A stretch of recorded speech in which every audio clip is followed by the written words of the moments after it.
Christian home. Our calendar says that it is Christian Home Week and that today is Mother's Day. So happy Mother's Day to all. Hopefully this is not the only day that we focus on mothers and fathers and living together as family, but it does give us an opportunity to talk about it a bit. Our families come in all shapes and sizes. We think of family perhaps as those who live in the same house with us. Or it may be that it is the grandparents and aunts and uncles and cousins. We may have very good friends who we consider to be family. And we have our family here, what I like to call our family of faith. We live in a time and culture now that is often characterized by a lot of loud chatter about family values. You heard some of that? Of course, when it is discussed, it usually contains all kinds of political and sociological and religious implications, and of course many, many hot topics. We have organizations around us that try to describe what a real Christian family should look like. According to different groups and political interest areas, we may find that Christian families should be places of harmony and joy, where children are dutiful and parents are firm and loving. Well, how's that going for us? They may go on to say that families should only be in certain configurations, and that families are best evaluated by the ways they follow certain rules, or adhere to particular individual and ethical activities that are supposedly determined by the Bible.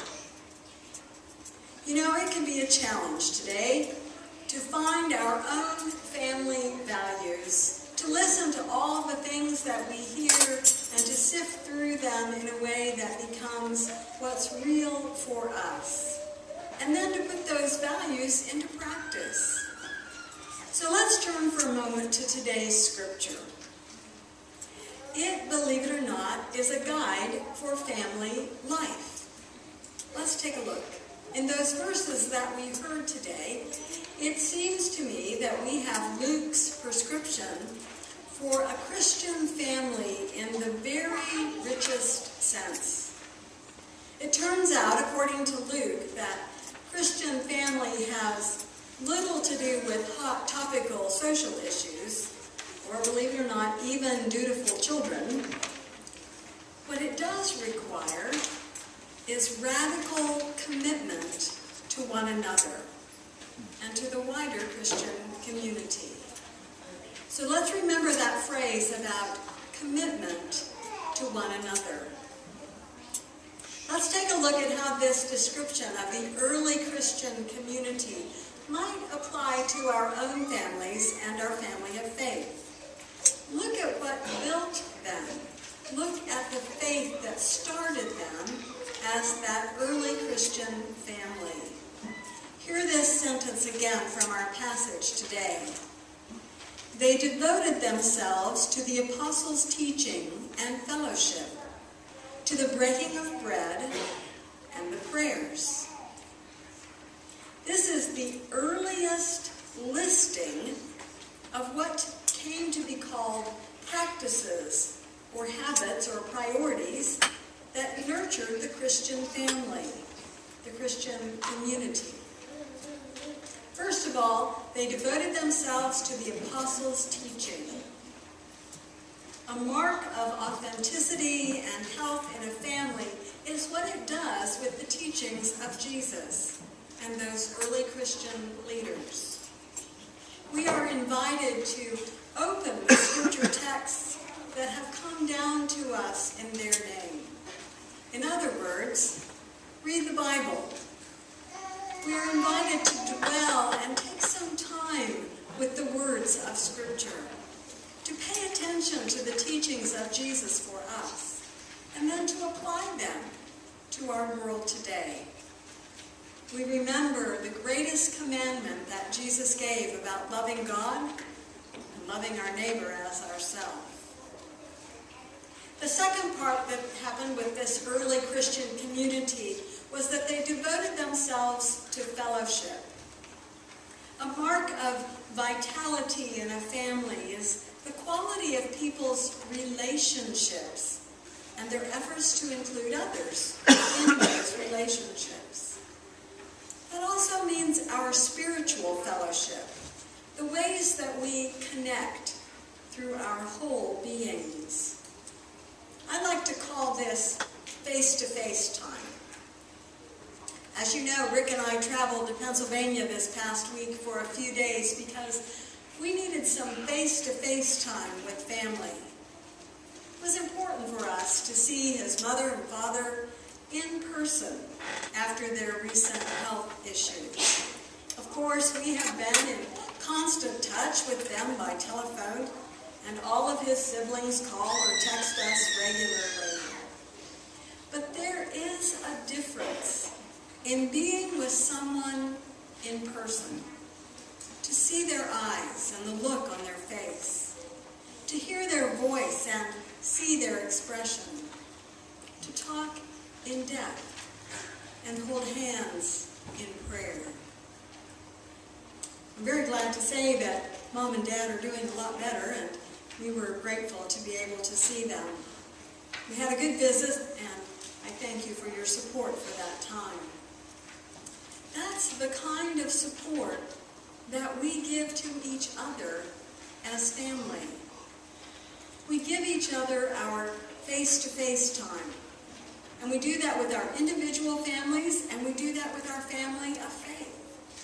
When we come together here in worship and Sunday school, when we come to youth group and men's coffee and United Methodist Women, and all those times, we are connecting as our family in faith.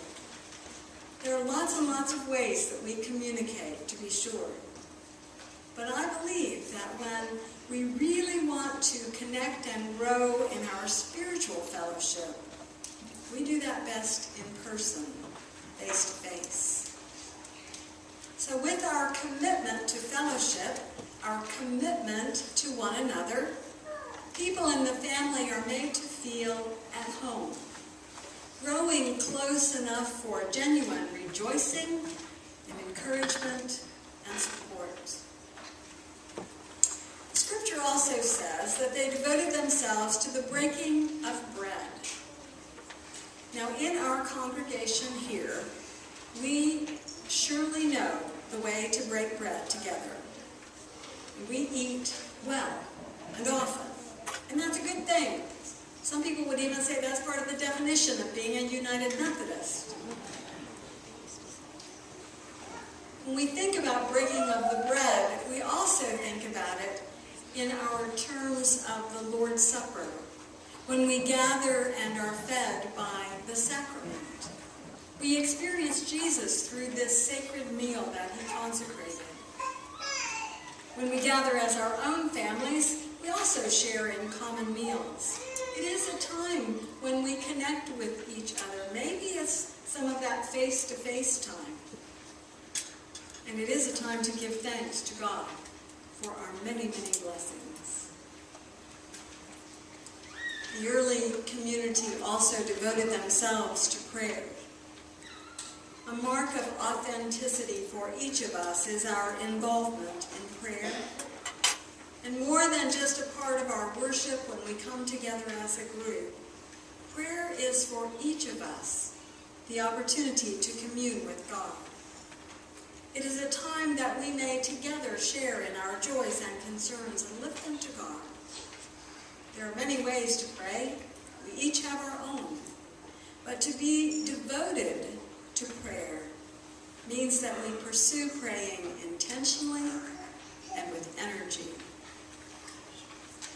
These four practices that have been lifted up in our scripture today are a guide for us, for our individual families, and for all of us gathered here as the family of faith. Now, I think For me at least, and perhaps for you, we can all use some tips for growing as family. This guide keeps us grounded in our faith. These practices encourage us to grow in our spiritual life, to nurture one another in our faith, to engage in those meaningful relationships and encounters, to share in common meals, and to celebrate who we are and all that God has given us. One thing that families do is to look out for each other. I expect many of you here today would do anything to help a member of your family. The same is true for our family of faith. I give thanks for this congregation and for the nurture and care and support that the members of our church family have for one another. Our family also extends beyond these walls to those in our community and in our world. It extends to those who have needs that our Christian family can provide. And we've heard of just one of those even today with our reaching out to the family and friends in Baxter Springs.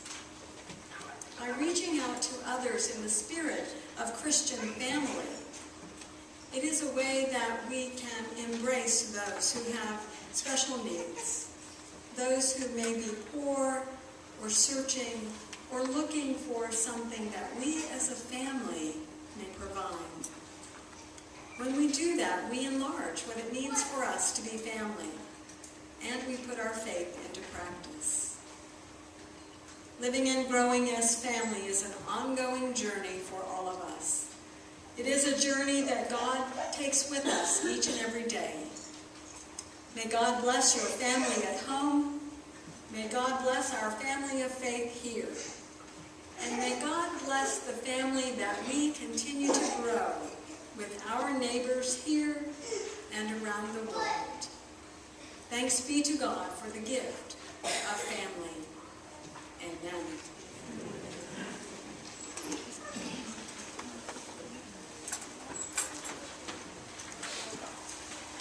As we celebrate the gift of family,